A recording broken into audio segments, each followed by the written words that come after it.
घाबरायचं नाही, घरी सगळेजण व्यवस्थित जावा. मी मिनल दास, संभाजी ब्रिगेड महिला आघाडी जिल्हाध्यक्ष. आज सोलापूर महानगरपालिकाच्या दालनामध्ये संभाजी ब्रिगेड महिला आघाडीच्या वतीने मटकी फोड आंदोलन करण्यात आलेलं आहे. त्याचं कारण आहे सोलापूर शहरातील भीषण अशी पाणी टंचाई. समांतर जलवाहिनीचं काम होऊन देखील 2 दिवसाआड पाणी मिळत नाही. 8-8, 10-10 दिवस पाणी मिळत नाही आहे सोलापूर वासियांना. पाण्याचा टायमिंग जो आहे तो रात्री 10, 11, 12च्या नंतरनं पाणी सोडलं जाते. फिक्स टायमिंग नाही. हे यंत्रमाग कामगारांचं शहर आहे. दिवसभर काम करून रात्रभर पाण्यासाठी जागरण करावं लागत आहे. गाळयुक्त घाण मिश्रित असं पाणी आम्हाला प्यावं लागत आहे. अशुद्ध पाणी पुरवठा होत आहे. काही ठिकाणी 4 इंची पाईपलाईन आहे, पाणी पुरत नाही आहे. आम्हाला पाणी भरायचं म्हटलं तर हापस्यांची सोय नाही आहे, सार्वजनिक बोर नाही आहेत.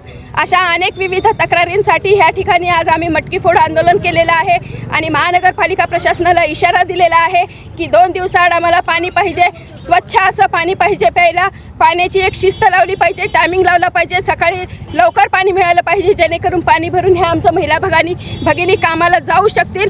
अशा पद्धतीचं आणि ज्या ज्या ठिकाणी 4 इंची पाईपलाईन आहे त्या ठिकाणी 9 इंची पाईपलाईन द्यावी आणि चांगल्या फोर्सने पाणी द्यावं.